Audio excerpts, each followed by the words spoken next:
시청자 여러분 안녕하십니까? 복지TV 뉴스입니다. 내년도 우리나라 최저임금이 시간당 7,530원으로 결정됐습니다. 올해보다 16.4% 인상됐는데요. 최저임금위원회 회의가 시작된 이후 역대 최고 인상액을 기록했습니다. 이명아 기자입니다. 내년도 최저임금은 올해보다 16.4%, 1,060원 오른 시간당 7,530원으로 결정됐습니다. 인상폭은 최저임금 논의 초기, IMF 직후에 이어 역대 세 번째로 높았고 인상액 기준 역대 최고를 기록했습니다.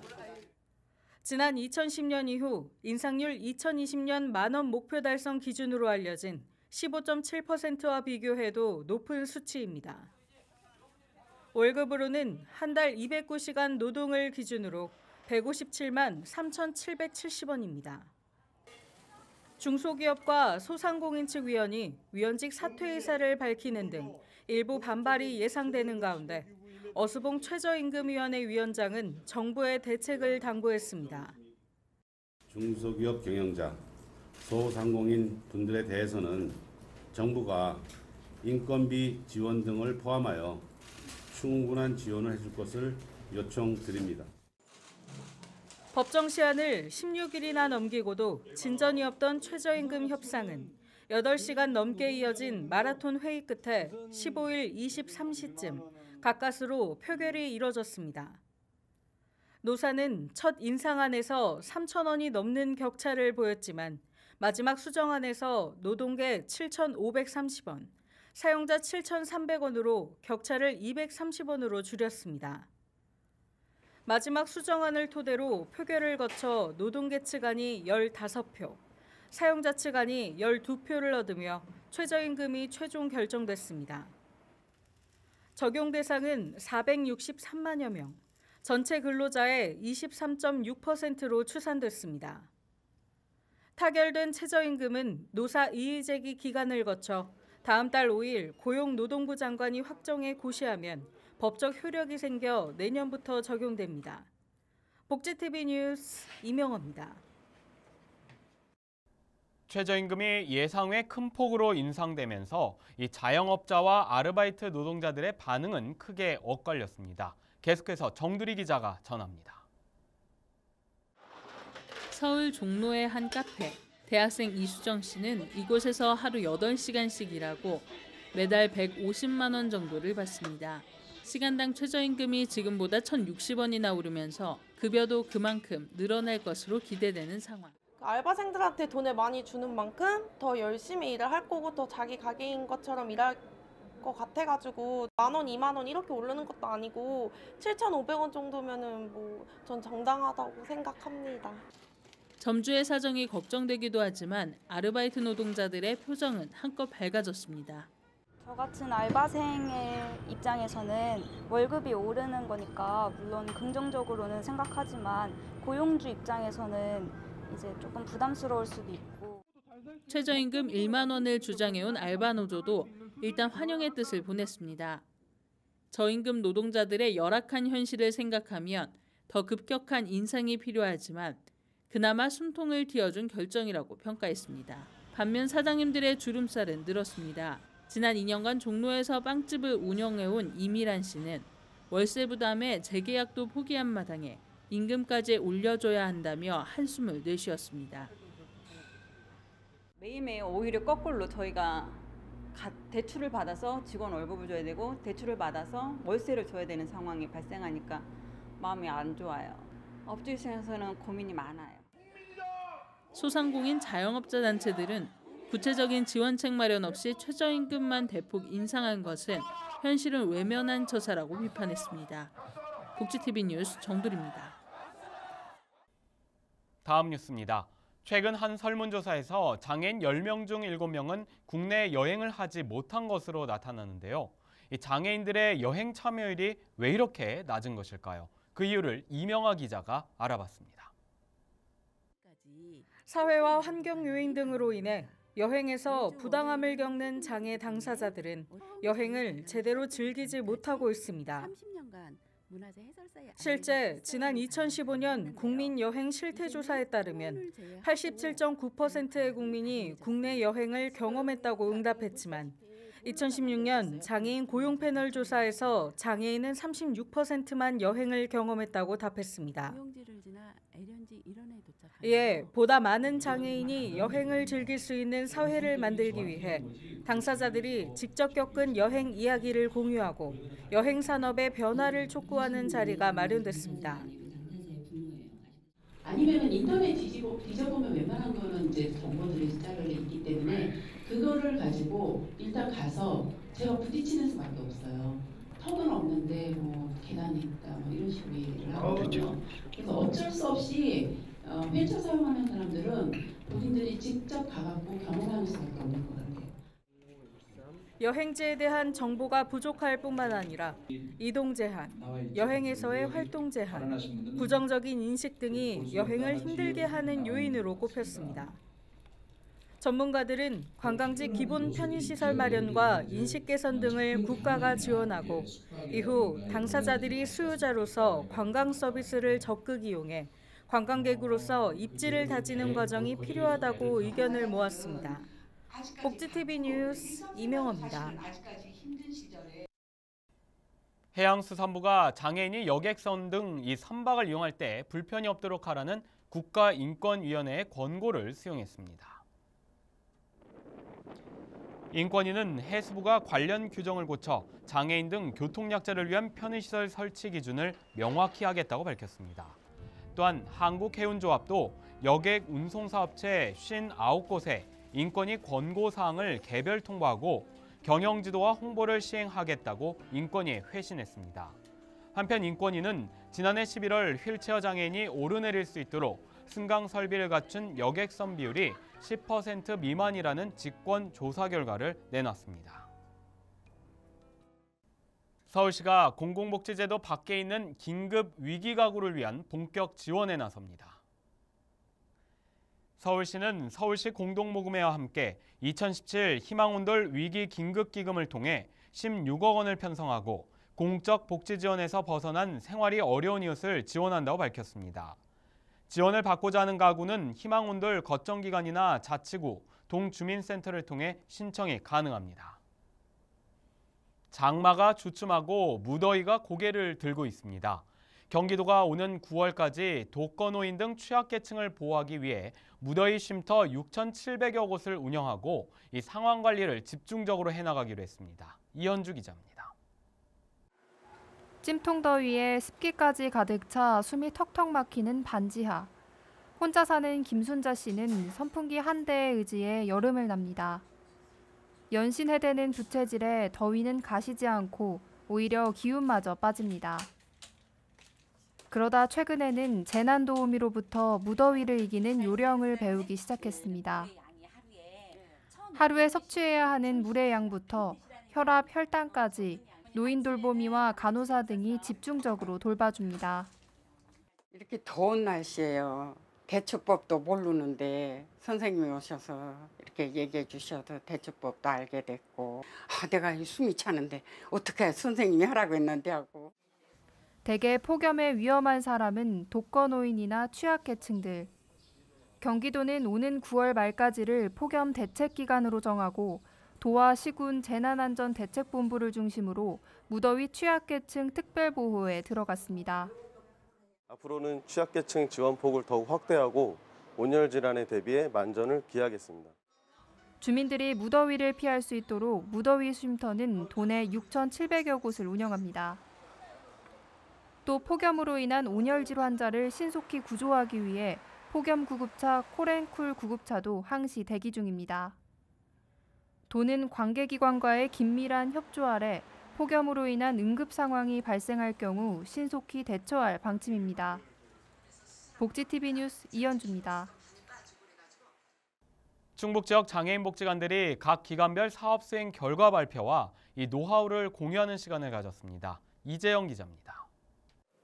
로비 한편에는 사람들에게 알록달록한 컬러가 돋보이는 매니큐어를 칠하는 봉사대원들의 손이 분주합니다. 지난 12일 충주의 한국자활연수원에서 한국장애인복지관협회 충북협회가 주최하고 충북장애인 종합복지관이 주관한 발달장애인 평생교육 지원사업 성과 공유 및 발전 방향 모색을 위한 성과 발표회가 열렸습니다.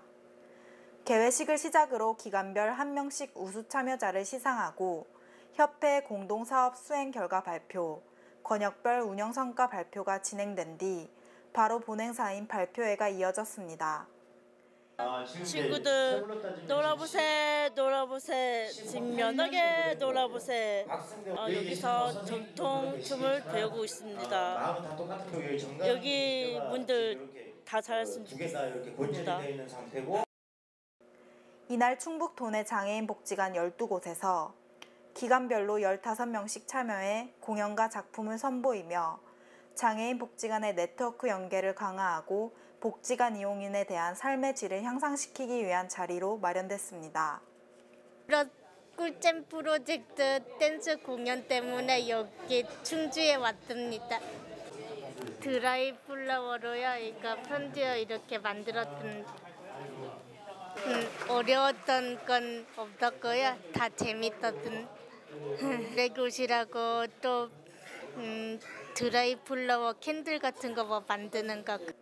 한편 발표회는 총 14팀이 출전해 모델 워킹, 건강체조, 부채춤, 방송 댄스 등 다채로운 공연이 펼쳐졌으며 작품 전시에서 먹공예, 명화 그리기, 서양화, 동양화, 공예품 등이 전시됐습니다. 복지TV 뉴스 이재현입니다. 농촌에 사는 다문화 가족 주부들이 한자리에 모여 우리말 겨루기 대회를 벌였습니다. 쉽지 않은 문제를 척척 맞히며 이 우리말 실력을 한껏 뽐냈다고 합니다. 정두리 기자입니다. 한국인들이 회식 등 자리에서 즐겨 먹는 고기는 무엇일까요? 라는 문제입니다. 출전자가 쓴 답은 삼겹탕. 대회장은 웃음바다로 변합니다.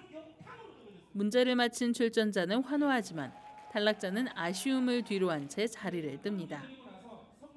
다문화 가족들이 다름으로 인한 편견을 극복하고 우리 사회에 잘 적응해서 정착하는 그런 소중한 계기가 됐으면 하는 마음으로 준비를 했습니다. 올해로 6회째를 맞는 우리말 도전 골든벨 현장에는 경상남도 결혼 이민 여성과 가족 200여 명이 참여했습니다. 골든벨을 울린 대상자는 대형 TV와 항공권 등을 받고 얼굴에 웃음꽃을 피웠습니다. 정말 기쁩니다. 이제는 대한민국 가지고 있어요. 그래서도 대한민국 국민으로서 열심히 살겠습니다. 이번 골든벨에 참여한 다문화 가족들은 한국 언어와 문화에 더욱 친숙해졌다고 입을 모았습니다. 복지TV 뉴스 정두리입니다.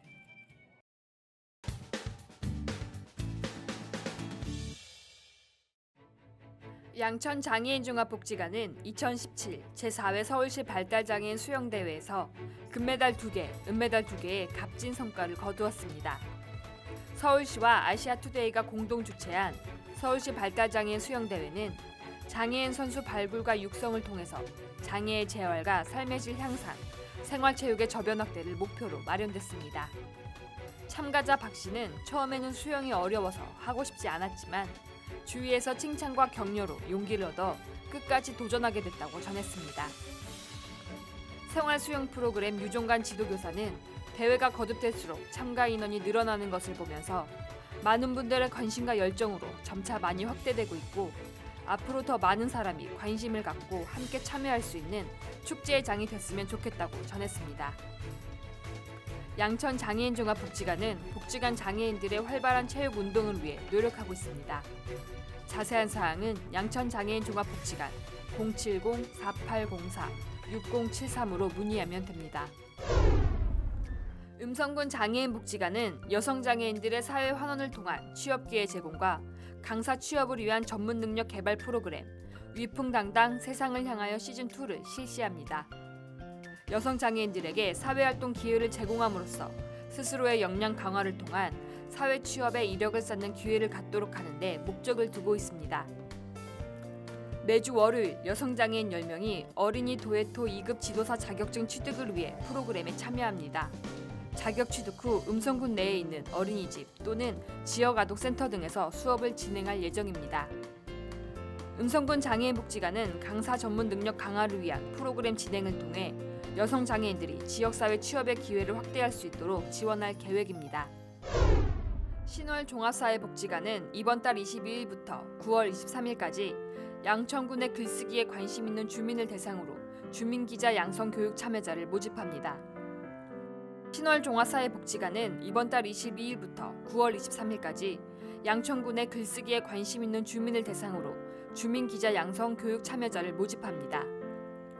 주민기자 양성 교육은 지역 언론사 IT 뉴스 김들풀 편집장의 강의로 기사 취재 방법, 보도글 작성, 기사의 문장 구성, SNS 활용 기사와 홍보 등 주제별 교육이 체계적인 과정으로 진행됩니다. 이번 교육에 지원한 정모 씨는 지역 소식을 전하는 기자가 돼 사람들을 인터뷰하고 인터넷이나 지역 신문에 올라갈 생각을 하니 빨리 교육을 듣고 싶다며 기대감을 드러냈습니다. 자세한 사항은 신월 종합사회복지관 02-2605-8728로 문의하면 됩니다.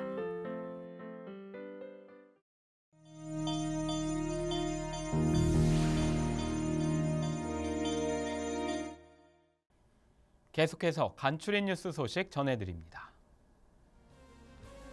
수원지방법원 평택지원은 장애인의 버스 승차를 거부한 버스 회사에 대해 위자료를 지급하라고 판결했습니다. 아울러 법원은 소속 운전자들에게 장애인에 대한 승차 거부 행위와 휠체어 승강기 이용 방법이 포함된 교육을 실시하라고 명령했습니다. 보건복지부와 법원행정처는 오는 10월부터 민법상 입양 부모 교육을 전국 가정법원과 지방법원 본원으로 확대할 예정이라고 밝혔습니다. 입양 부모 교육은 입양의 법적 효과와 입양 아동의 심리, 정서적 특성 이해, 양육 방법 등의 내용으로 구성되어 있습니다. 한국장애인개발원이 국내외 장애인 정책 동향직 코디슈 1호를 발간했습니다. 이번에 처음 발간된 코디슈는 올해 하반기에도 발간될 예정이며 자료집은 한국장애인개발원 홈페이지 알림 메뉴의 간행물 코너에서 내려받을 수 있습니다. 경남시각장애인연합회가 제21회 시각장애인 단합대회와 학예수련회를 하동 공설운동장에서 개최했습니다. 이번 행사에는 시각장애인들을 위한 지역 활동에 공헌한 회원들과 자원봉사자에 대한 감사패 수여, 장학금 전달식 등이 열렸습니다. 실로암 시각장애인복지회가 경기도 가평으로 시각 중복장애인 성인 5가정과 함께 힐링 캠프를 다녀왔습니다. 복지회는 이번 캠프를 통해 시각 중복장애인 성인 가정의 스트레스를 완화하고 가족 결속력을 높이기 위해 힐링 캠프를 마련했다고 말했습니다. 이 밖의 소식은 장애인신문과 웰페어 뉴스 홈페이지를 통해 확인하실 수 있습니다. 다음 코너는 발달장애인 진행자가 직접 방송기사를 쉽게 만들고 참여하는 코너입니다. 안호준이 전하는 모두가 알기 쉬운 뉴스 함께 보시죠. 안녕하세요. 모두가 알기 쉬운 소식의 안호준입니다. 요 며칠 비가 많이 오면서 모기가 엄청 많아졌는데요. 시청자 여러분들도 느끼셨나요? 지난주에 모기로 인해 전파되는 대표적인 질병인 말라리아에 대해서 소개해드리고 예방법에 대해서 알려드렸는데요. 이번 시간에는 모기 때문에 걸리는 또 다른 질병인 일본 뇌염에 대해서 알려드릴게요. 일본 뇌염 바이러스를 가지고 있는 모기에 물리면서 바이러스가 우리 몸에 들어오고 그로 인해 우리 몸의 신경에 감염병을 일으키게 되는데요. 거의 대부분의 사람들은 걸린 줄도 모르고 지나가지만 증상이 심하게 나타나는 경우에는 증상들이 나타나고 10일 이내에 사망할 수도 있다고 합니다. 초기 증상은 고열, 두통, 구토, 복통, 지각 이상 등의 증상을 보이고 병이 낫더라도 언어장애, 판단 능력 저하, 사지운동 저하 등의 후유증이 발생할 수 있습니다. 일본 뇌염의 증상에 대해서 알아봤는데요. 일본 뇌염에 걸리지 않으려면 어떻게 해야 할까요? 말라리아와는 다르게 일본 뇌염은 미리 주사를 맞으면 예방할 수 있는데요. 생후 12개월에서 24개월 사이에 예방접종을 해주어야 한다고 합니다. 아기를 키우고 계신 부모님들께서 꼭 아셔야겠죠? 예방주사의 종류는 사백신, 생백신 두 가지가 있는데요. 종류마다 주사 맞는 시기가 다르다고 하니까 참고하시고요. 접종이 다 끝날 때까지는 가급적 야외 활동은 피하면서 되도록 긴 소매를 옷으로 모기에 물리지 않게 보호해줘야겠죠. 내년도 최저임금액이 최종 확정됐지만 이 현실에서는 최저임금을 받지 못하는 근로자가 적지 않습니다. 특히 장애인 중에는 이 최저임금법상의 이 최저임금 적용 제외 조항으로 인해 더 적은 임금을 받기도 합니다. 문재인 정부는 최저임금법과 관련한 해결책을 조속히 내놔야 할 것입니다. 나눔과 배려를 실천하는 방송 복지TV 뉴스를 마칩니다. 시청해주신 여러분 고맙습니다. 우리 주변에서 일어나는 불공정한 사례부터 억울한 사연, 따뜻한 미담까지 장애인 신문과 웰페어 뉴스 홈페이지를 통해 보다 다양한 소식을 접할 수 있습니다. 시청자 여러분의 제보를 기다립니다. 웰페어 뉴스 홈페이지 또는 전자우편, 전화번호 02-2655-9519로 많은 제보 바랍니다.